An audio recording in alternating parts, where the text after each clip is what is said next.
यस्तो देश जसलाई विश्व फुटबलले कहिल्यै व्यवस्था गर्न सक्दैन। केवल 1 करोड जनसङ्ख्या भएको एउटा देश, तर विश्वलाई दिएको एउटा नामले फुटबल इतिहास नै बदलिदियो। त्यो देश हो पोर्चुगल। नमस्कार, म शोभित पौडेल। मेरो नयाँ भिडियोमा सबैलाई स्वागत छ।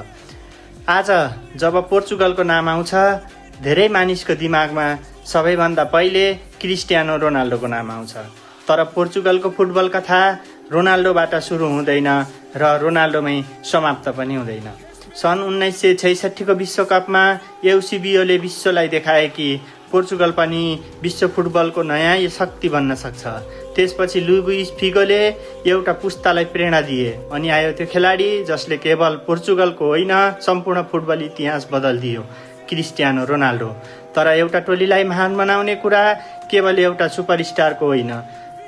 2016 को युरो फाइनल सम्झिनुहोस्। कप्तान रोनाल्डो चोटका कारण खेलको सुरुमै मैदान छोड्न बाध्य भए। विश्वले सोच्यो अब पोर्चुगलको सपना समाप्त भयो। तर त्यही दिन एउटा टोलीले संसारलाई एउटा पाठ सिकायो।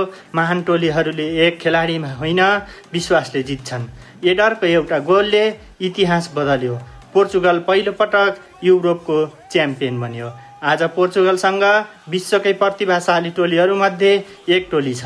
अनुभवी नेतृत्व, युवा ऊर्जा, उत्कृष्ट मिडफिल्डिङ, बलियो रक्षा र भविष्यप्रति ठुलो आशा। सायद यही कारणले हरेक ठुलो प्रतियोगितामा पोर्चुगललाई उपाधिको दावेदार मानिन्छ।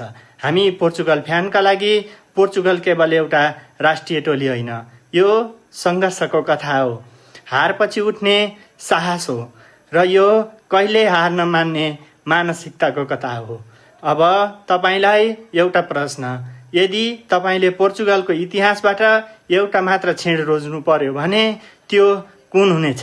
कमेन्टमा आफ्नो उत्तर लेख्नुहोला। धन्यवाद।